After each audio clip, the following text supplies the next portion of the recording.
Welcome everyone to the Big Bite podcast that's going to be released on RTICD, which is Rooster Teeth International Community Day. I am the host of the podcast, John, also the COO, and joining me today are the CEO, Joe. What's up? And our social media manager, Michael. Hello.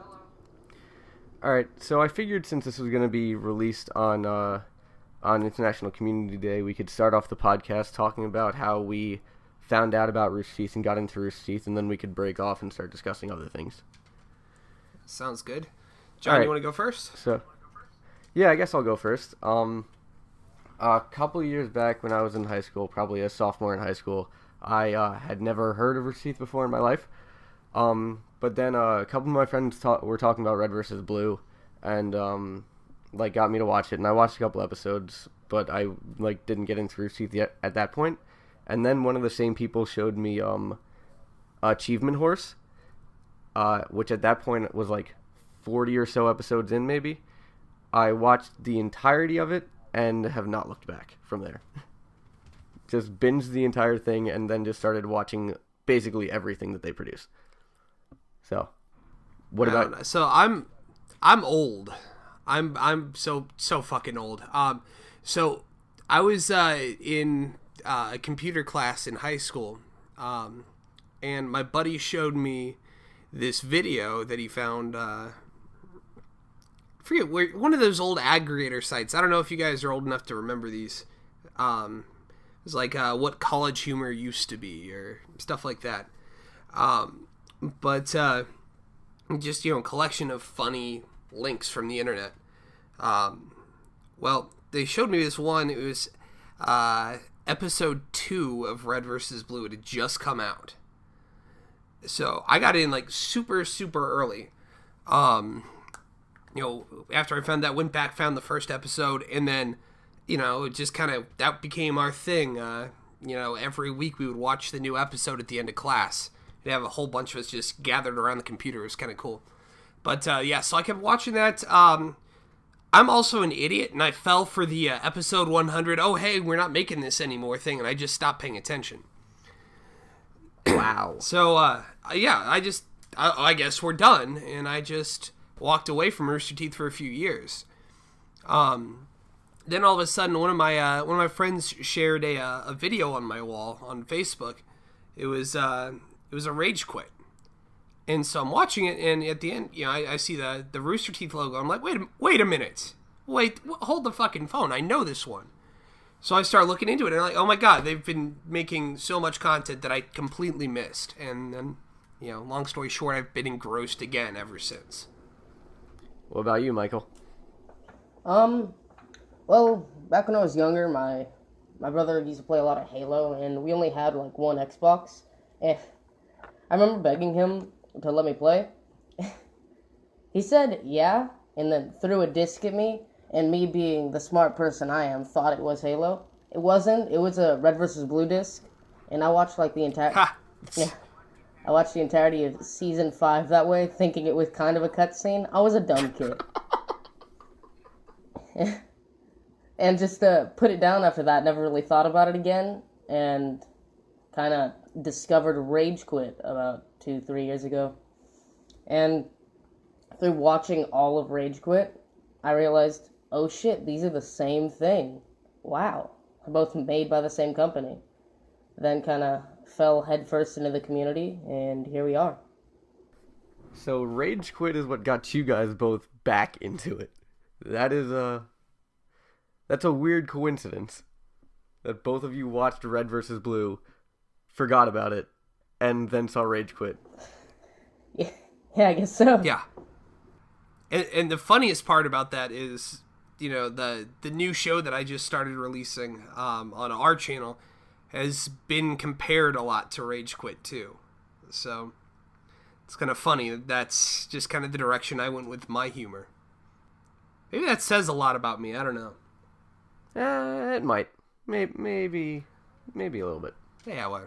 All right. But, so do you guys have anything specific you guys want to talk about right now?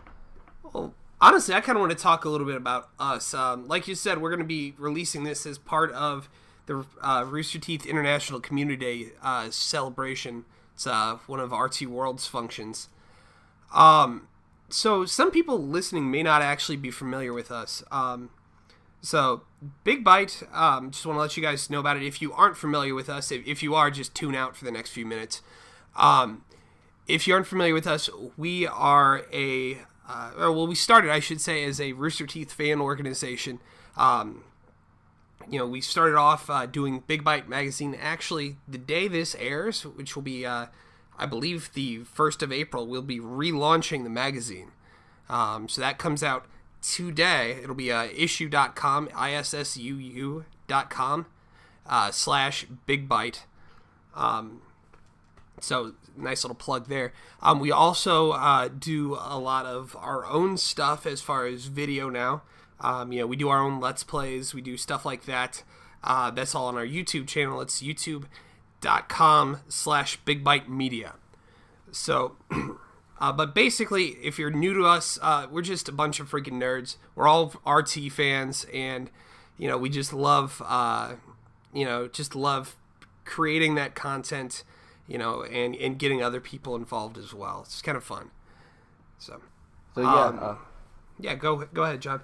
Yeah, just to add to that, basically, we do a lot of art related things. We have a couple of artists who, and we also do with Rooster Teeth. We do Fan Art Friday, if you've ever seen that, which basically every week people submit pieces of Rooster Teeth fan art.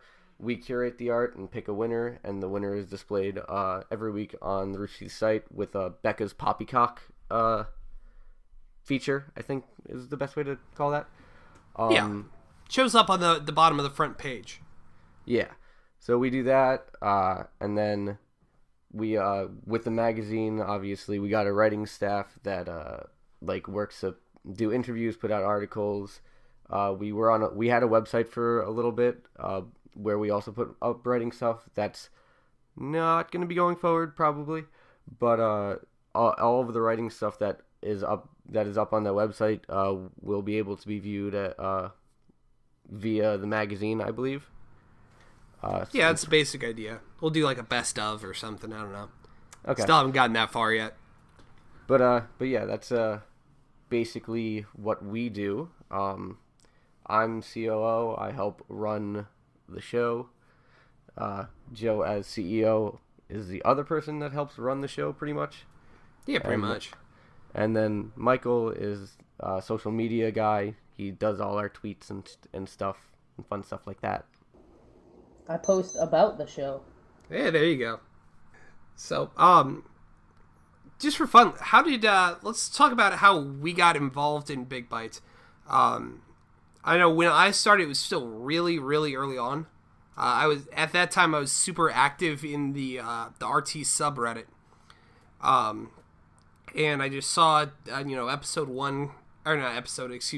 1 of Big Bite magazine came across. This was James, who's our chief creative officer. He at the time, he was just a one-man show running Big Bite. And, he was asking for some help. One of the things he asked for was a social media guy. And at the time, my job title at my day job was social media manager. So, hey, this is something I can do. So I reached out to him, and then I just kind of kept taking on more and more and more and more, and finally ended up just running this whole show. How about you, John? Where do we find you? So with me, the first time I found out about Big Bite was when Ray retweeted the issue that you guys interviewed him in. So then once he retweeted that, I immediately started following you guys because I was like, oh, this sounds cool. I like Rooster Teeth fan stuff. This could be interesting.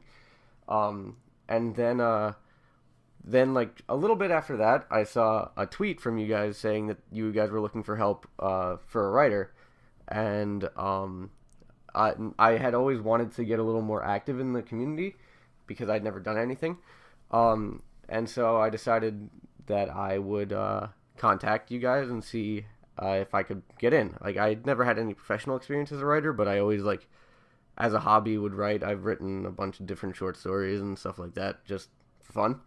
So I sent an email, just hoping, not expecting much, and then James decided to bring me on, and I started writing for our news blog that we used to have, and then my role evolved into magazine stuff, and then to website stuff, and then because basically I'm going to school for business stuff, HR stuff, and all that fun jazz.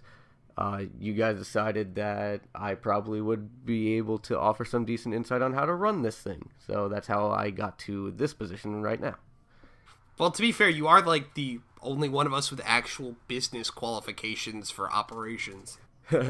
I mean, yeah, I guess so. I mean, like I'm a retail store manager. That's my day job. But still, running a business is a little different than running a store. So it's nice to have someone with a little bit different view. Yeah, got that not quite but almost completed Ivy League education to fall back on. Woot woot. Yeah. All right. Michael, where did we find you? I know the answer to this one. You found me. I know, right? So RT World had a group chat between all the community admins, and I help run the RT community group, RT California, if you could guess where I'm from. And I was making, for a friend, a video of, a best of cut down of Jeremy Dooley, and Joe had messaged me, been like, well, I work with BIGBITE. Well, I kind of knew that since I knew Joe before. He said, a best of cut is really what we would want on our YouTube channel, and through a myriad of technical difficulties, that happened. We had the best of series up on our YouTube channel for a while. We still do. Yeah. And as the company grew, we got more video editors and stuff like that, and Joe said that my work with RT California would be the best experience to put into social media managing, and that's kind of where I am today. Yeah, pretty much. I mean, we went through a phase for a while where I swear we just took over RT World. I swear, half the admins that were in the group at the time, at one point in time, were on the BIGBITE staff. It was kind of funny. Yeah, throwback to all hail BIGBITE. Ha! I don't know any of this because I wasn't in the RT World chat. Yay! Nope. I think I still have the Hail Hydra edit we did of BIGBITE. Oh, I do. Who else did we have from RT World? I let's know Brianna is an admin who's in that chat. Brianna. Who else? Matt is kind of back and forth with RT World. He's still trying to get RT Oregon off the ground. That's apparently a whole thing with the former admins. Let's see, who else did we have? We had Liv for a while. She was writing for us. She was from Ohio.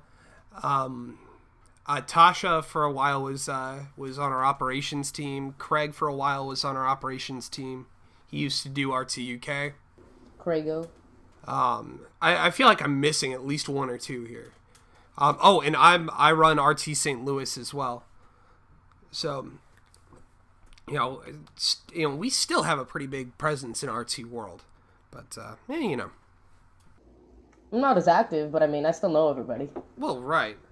Everybody's fun. So, what do you guys do for your community groups? Well, guess I'll go first. I helped consolidate the majority of the California groups, and I now plan events, schedule them, I mod our group chat, do stuff like that. What about you, Joe? I usually just piss people off in the group chat. That's how I interact. No, you're in that group chat. You should know. I'm usually I'm the antagonist in that group, but hey, it gets people talking. But yeah, we just try to every once in a while we'll get together. Just some little meetups here and there. We've got a D&D group that I'm sort of involved in. I'm terrible at D&D. I don't actually play, but I kind of help facilitate that.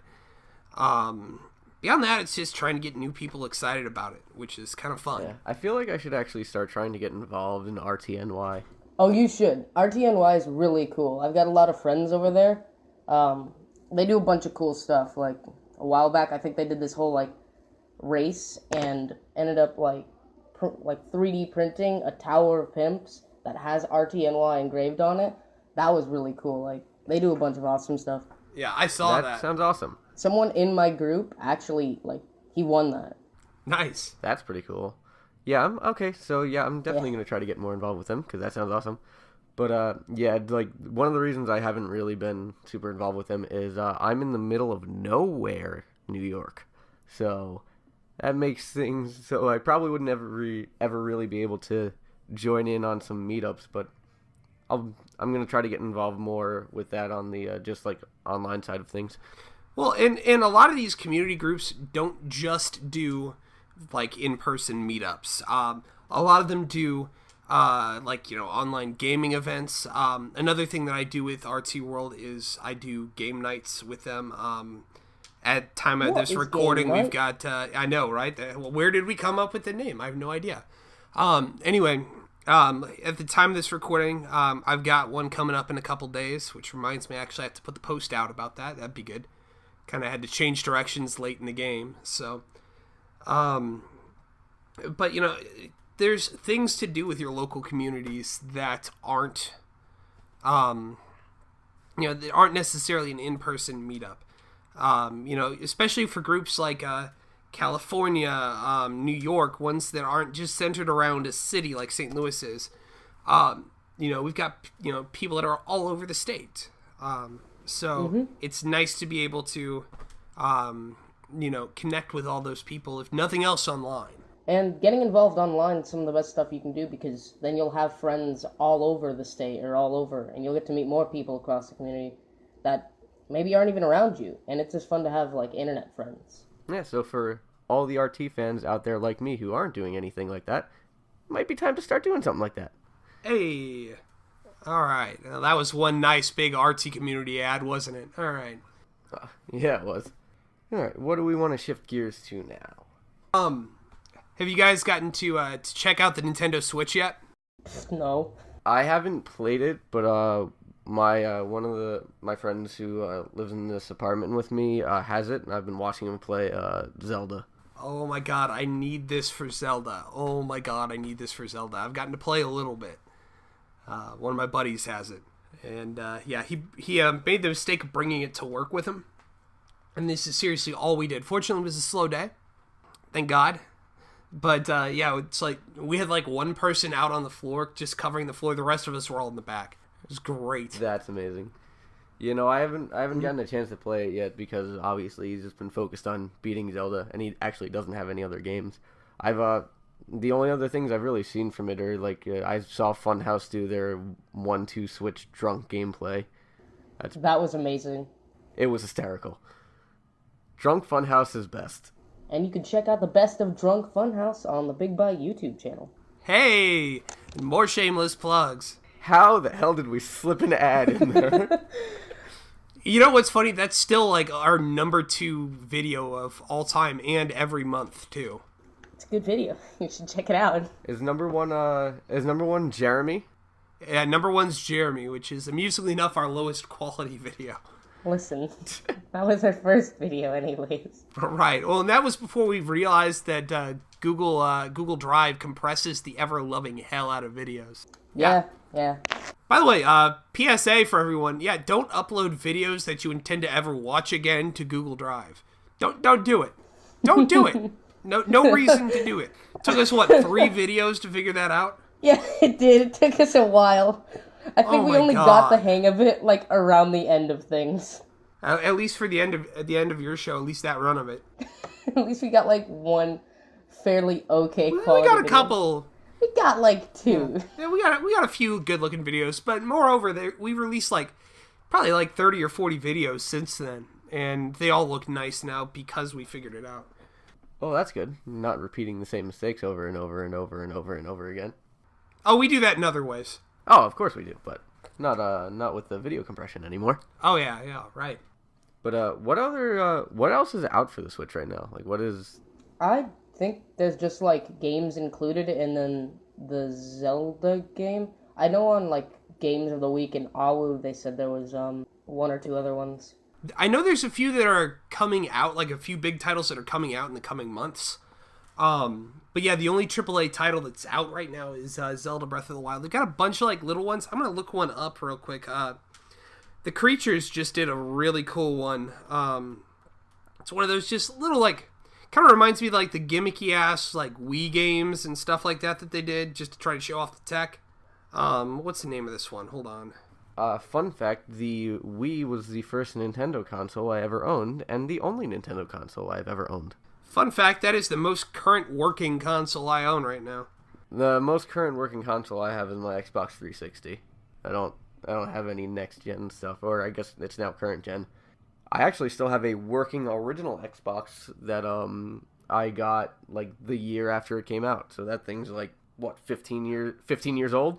Yeah, I have one of those, too. Those things run like freaking tanks, man. I don't know what the hell they did since then. It works perfectly. But, oh my god. The exact same as the day I first got it. Like, nothing has changed about it. Yeah. I've got a PlayStation 2, if that counts. That's from the same time period. Yeah, that's on par with the original Xbox. Yeah, but I think it's like the only console that I actually have, and it just about barely runs. Oh, that's a PS2. Yeah, exactly. The thing barely ran when it was new. I don't know. I've never been a PlayStation gamer. I can't do it. My big brother always was, though. And so much profanity went into getting that damn machine to work. You know, I've never been a PlayStation guy, but, like, if/when I get, like, a current console, it'll probably be a PlayStation 4.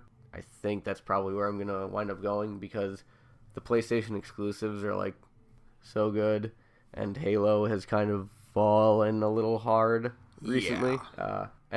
And also, I'm a big, like, sports guy, and I love playing sports games, and Xbox doesn't have any more baseball games because they canceled MLB 2K, so the only baseball game is The Show, which is a PlayStation exclusive. So I want that. Yeah. I'm still stuck. There's only one game in baseball that I really love, and I'm a huge baseball fan. But this is kind of my retro gaming roots here. There's this game that came out for the Nintendo 64. It's one of the few games I still have left on that console. It was Major League Baseball featuring Ken Griffey Jr.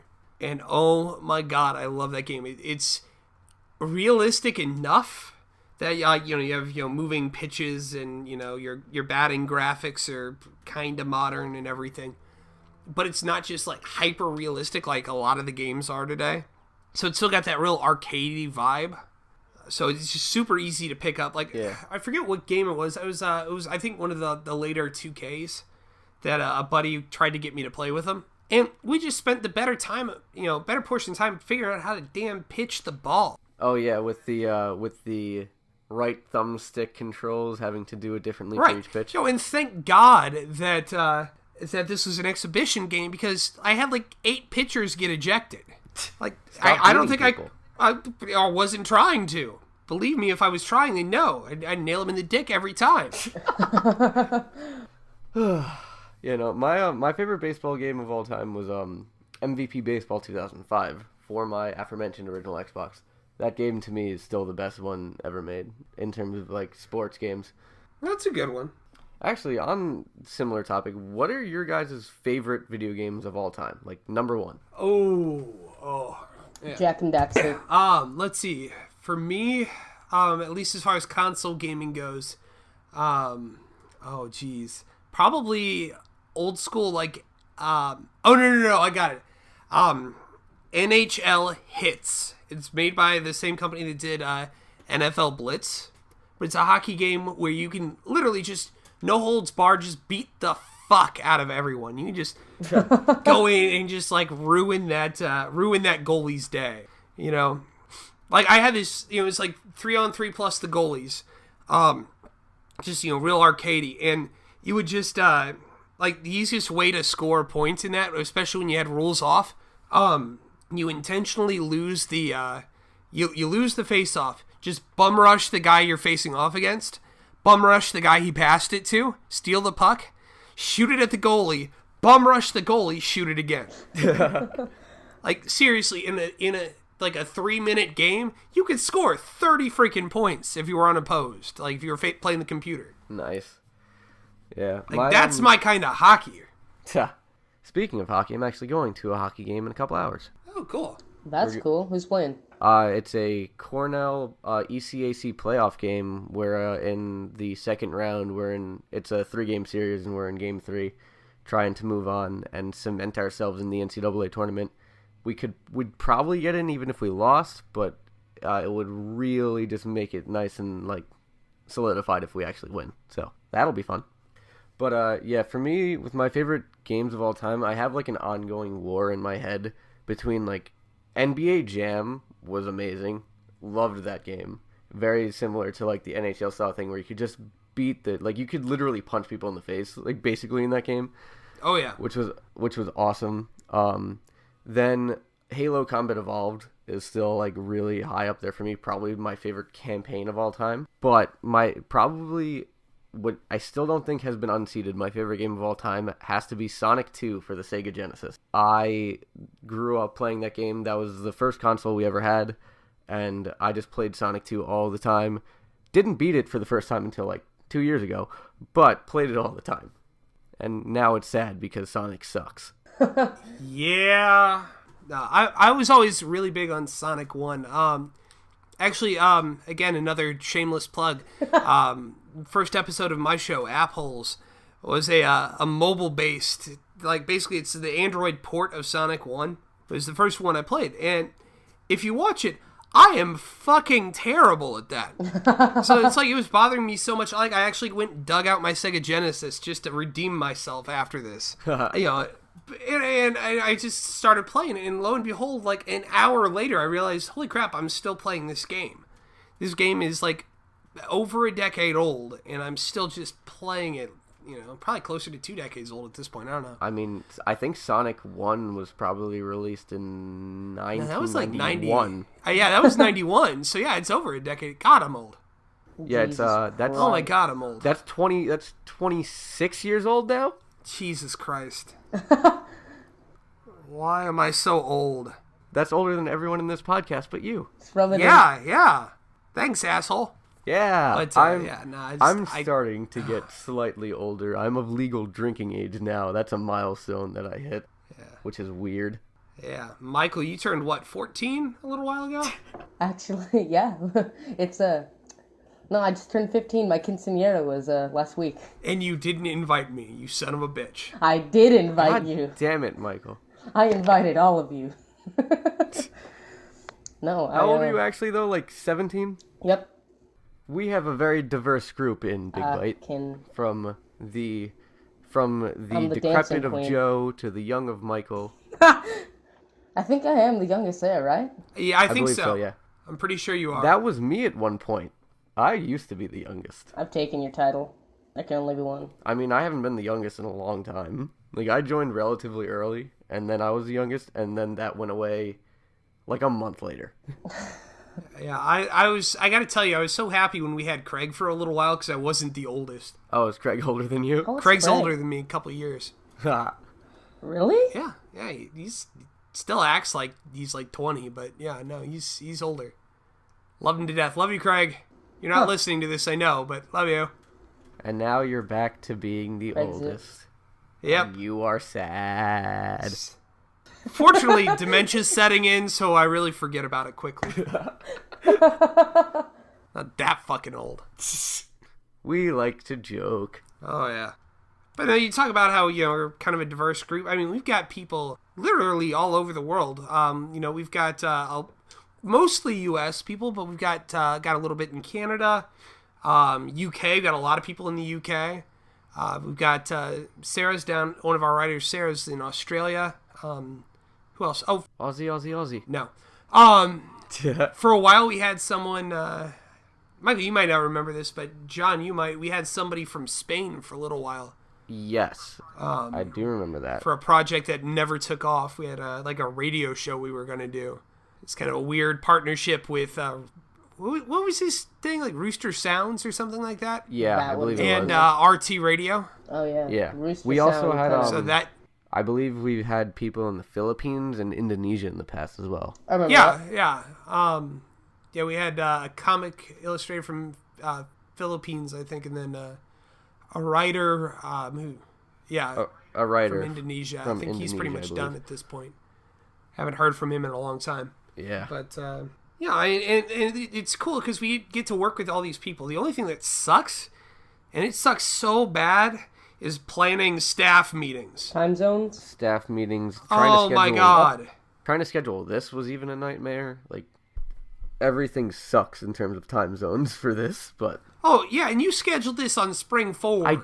Like, this didn't dawn on me until like I woke up and my clocks didn't agree on my phone. I didn't realize it was spring forward until last night, and I was like, oh, that might make things harder. Yeah, I just looked at my phone this morning. I'm like, that son of a bitch. Like, I really. I just want to reach through the internet and just strangle you this morning. Like, this is my day off this week. Sorry. No, you're I not. had no Shut idea. up. You are not. I had to wake up. I had to wake up earlier too because of it, so I am slightly sorry. Oh wow, you're the latest of all of us here. You're East Coast. Yes, I am. I know you got some extra time. I was up at like 8 a.m. for this. Yeah. Talk to West Coast there. Well, sucks to be West Coast, except for everything that's great about West Coast. West Coast, Best Coast. Nah, East Coast is still better. Nah. Fuck your coast. Joe's just mad because he doesn't have a coast. Nah, he's just smack dab in the middle, landlocked. Yeah, pretty much. Yeah, I have one beach in St. Louis. There is a beach in St. Louis. It's at this place called Creve Coeur Park. It's got a lake there, but it's like a sand beach. It's not a beach though. That's a lake. Well, hey, listen, it's what I got. Shut up. Yeah. But the worst part is you can't go swimming in that lake. It's like there's like a lot of pollution there. Ooh, fun. Oh my god. So, well, it's deep in the floodplain. Because and we're in St. Louis, we're right by like two major rivers. Yeah, it's really like it's just like when it floods, just like nasty shit floods in there, and it doesn't drain. So it's just over time, it's just gotten hyper polluted. That kind of defeats the purpose of a beach. Yeah, that's gross. Smells too. That's gross. But hey, it's a beach. Actually, by my hometown, we have a lake that is it's not nice looking. It's like it's really, really green, and it's like, oh, I don't want to go in there. Which is why it's awesome that I have a pool. Hey, now there's this area in kind of south central Missouri called the Lake of the Ozarks. If you meet anyone from St. Louis or Kansas City, if you just say the lake, we know. There's hundreds of lakes in the Missouri area, but that is the lake. Yeah, it's gotten so over commercialized that it's just so fucking nasty now. That's like another one. You could go swimming there. It's not like Creve Coeur Lake where it's just ugh. You could go swimming at the Lake of the Ozarks, but it is just ugh. There's like a bunch of like trash and styrofoam from broken down docks, and it's just there's a lot of like stuff to do around there, Beaches around here, kind of stereotypical. They're all pretty good, except for the trash floating near the majority of them. We don't got a lot of lakes or things. We have the LA River, which isn't a river. That's cool. It's a concrete wash that we've just called the LA River. I mean, it's not a river. I don't know why we call it that, but yeah. Yeah, we have one of those too. It's the River de Pear. It's just drainage from Central City. I'm sure we have something like that. I just don't know or care. I don't know. You may not have one in your big cities, because New York City is island based. So I mean, it's not like the water has far to go. But yeah, I have a very love-hate relationship with beaches, because like they're nice and stuff to go to. But the last time I went to a beach, I literally, the moment, like I was in South Carolina for vacation. The moment we got there, go to the beach, get in the water, immediately stung by a jellyfish. Just like literally immediately. And that got me real pissed off. Oh man. That sucks. Like, do jellyfish actually sting? Like, Yep. Oh yeah. what do they do? They have like Is it like a giant bee sting, or is it like a small tase? It kind of feels like a rash. Is basically the best way I can describe it. Just like a really really horrible rash. Ow. yeah, that's what it feels like afterward when you're getting stung. It's like just all of a sudden this sharp pain, and depending on like I was lucky because I like it only got like one little tentacle on me. My brother got stung by a jellyfish where it wrapped its entire self around his chest. So like Oh god. yeah. So and it's just like a really sharp pain that you're just like, all right, get me out now. I don't want this. See, I've never been stung that bad.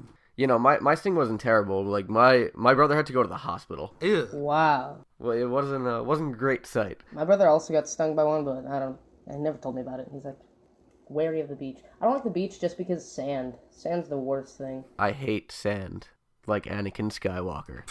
Jesus Christ. God, that was a bad reference. That was.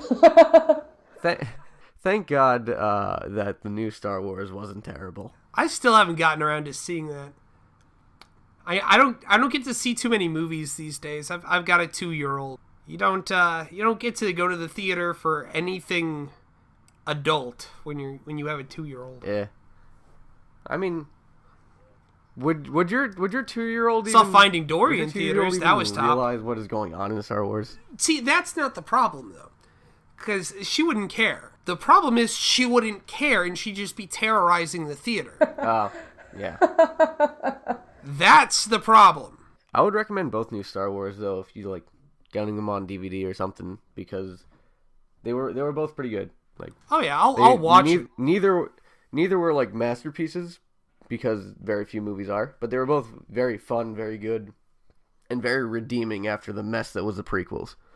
Yeah, what movies have you been able to see? Like both kid and being able to actually get to an adult oriented movie. I try to stay up on the Marvel Cinematic Universe. That's my big movie passion. I still need to see Doctor Strange. I think that's the only Marvel mainline Marvel that I don't think I've seen. One of the better ones in my opinion. I love Doctor Strange. It was really good. Granted, I couldn't see about half of it because I forgot my glasses at home, but it was really good story-wise. How do you forget your glasses to go see a movie? I'm like legally blind without my glasses, but I refuse to wear them. Okay. And what? John, what you don't understand is Michael is he's a special kind of student, I am. all right? Listen, I thought Red vs. Blue was Halo, like the literal game for a while. I'm not the smartest. Yeah. You are a special kind of interesting. I was on the bus already going to the theater when I realized, oh yeah, things are blurry.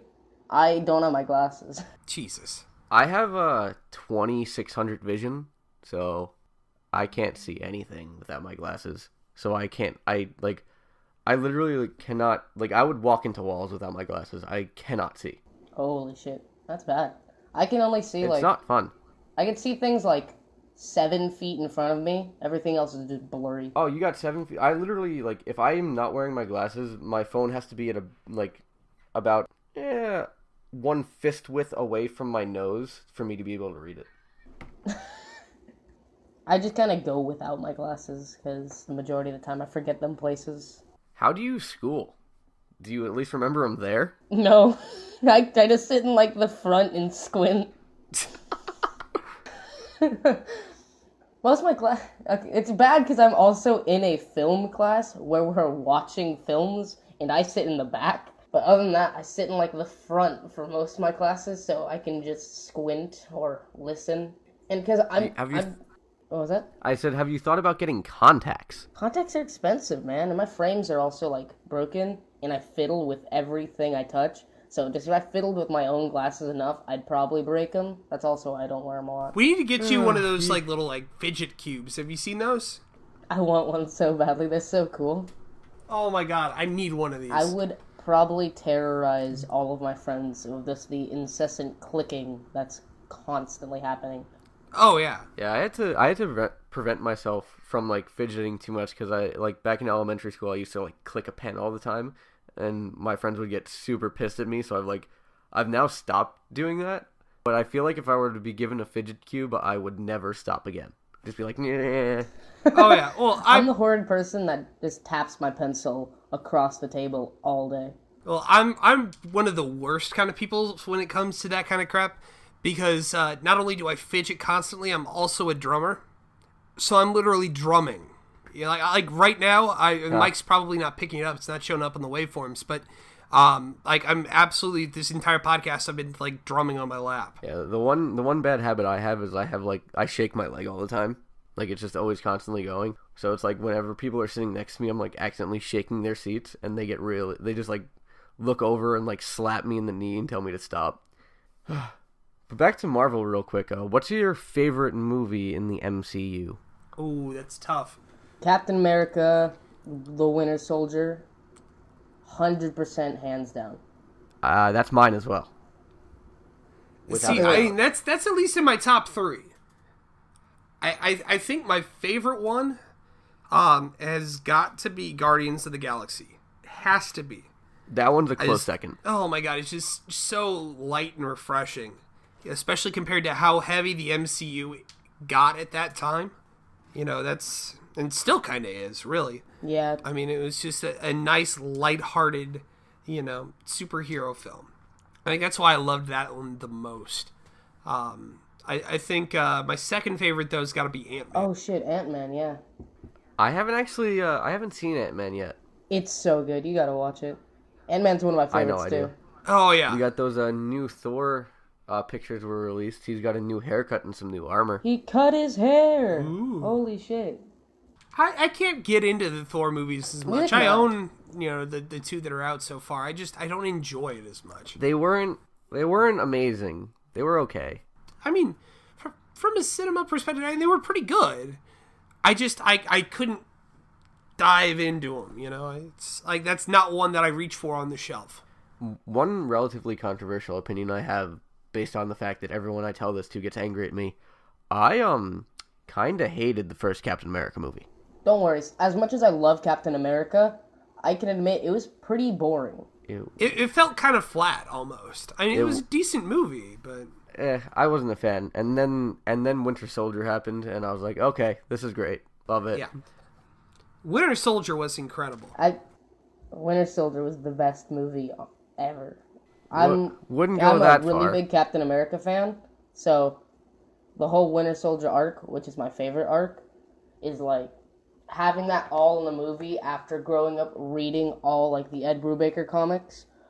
Oh my god, it was so awesome. And then Civil War came out. I'm just like, this is it. It's over. Yeah. I've sold my soul to Marvel.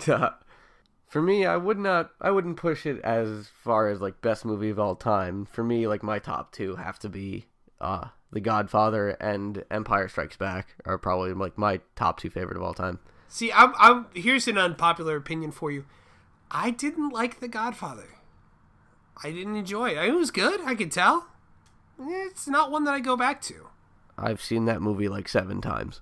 I absolutely love. I have like 3 different Godfather posters just hanging in my room. I've actually never seen The Godfather. Oh my god. Everybody says I gotta watch it, and I want to. I just haven't had the time. John, he hasn't seen it because those are rated R, and he's still a child. Okay. I mean, but for real, like motherfucker, literally, like no. you just recently turned the age where you're allowed to see them without parental supervision. Shut up! Oh my god, I just haven't had the time to watch it. It's not like, yeah, because The Godfather is playing in theaters right now. You're all horrible. Oh man, you know what's a good one? And I think this one a lot of people skip over because I don't know if this really even technically falls in the MCU. Deadpool, like it doesn't fall. In I the don't MCU, think it does, but yeah. Oh no, because it's Fox. But wow, that movie was great. Oh, Deadpool was so good. Have you guys seen the trailer for the new one? I've seen some of them. Great. Yeah, but I cannot wait. The first Deadpool movie was the first time I think I had ever had tears rolling down my face and laughter at a movie theater. Like it was just like it was perfect. It was like the perfect movie for the character of Deadpool. Oh yeah, no, it was correct. When that first came out on DVD, again, or Blu-ray, I should say. Showing my age here. When it came out on VHS. I used to have VHS tapes. Yeah, I had a VHS player in my house. yeah, we don't own one of those anymore. But Hey, Yeah, neither do we. Yeah. I used to come home from school and watch Monsters Inc. on VHS every day. ooh. Yeah. No, when it came out, my wife kind of surprised me with it, and we still kid was still up, and she turns on the movie. And just like, and I look at her, look down at the child, look at her, grab the remote, and hit stop. Like, just no. We'll watch it after she goes to bed. We're not watching this now. No, there's too many words that your little one can pick up from that. Oh, and she picks up enough. I mean, I'm kind of thinking back on what I've said so far in this podcast, and it's relatively clean by my standards. She picks up on enough. I don't think we've actually been No, that no. bad. I mean, I've dropped a few F-bombs, but beyond that, I've probably said one or two. yeah. But yeah, I've learned to watch my mouth because my nephew is 3 years old, so I can't really say anything bad around him because he will just immediately like parrot it back. Oh yeah. I'm the worst kind of person. I've got the worst mouth. It's bad. Starting so young, so sad. The youth of America today.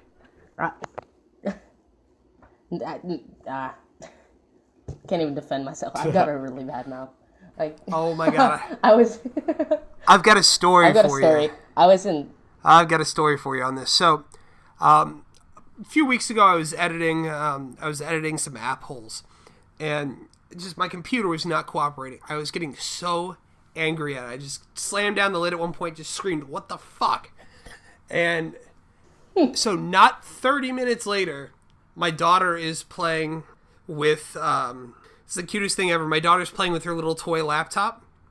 And she apparently wants to be just like Daddy. She just slammed the lid closed, said, "What a duck." That's the cutest I was thing. like, that was one of those, okay. You know what? I'm going to be proud of that one because you didn't actually say the word I didn't want you to say. But, oh, it was so bad. Yeah, you got lucky on that Oh, one. yeah. I remember it was like a couple weeks back. I was getting coffee at this like coffee shop, and I was so tired. I was like, "Can I get a fucking one of those things?" And this little abuelita behind me just like smacked me on the arm and just went, "Language." I'm just like, "Okay, yeah." that was bad. Let that slip out. You watch your mouth, young man. I'll try. The Big Bite chat can get risque at times. The heck you say. Say again? The heck you say. Joe, how much time do you have left? Oh, no, we kind of need to call it a day here. So. Need to call it? Yep. Yeah, ditto. Yep. All right, so that, due to time restrictions, is going to be the end of this podcast. We hope you all enjoyed it, and we hope that you'll be willing to give us a chance and check out some of our videos and our magazine that, as Joe said much earlier in the podcast, is releasing its brand new re-release the day that this comes out. So give that a look at issue.com/bigbite. That's ISSUU.com/bigbite. And check out our YouTube channel, youtube.com/bigbite. Follow us on Twitter.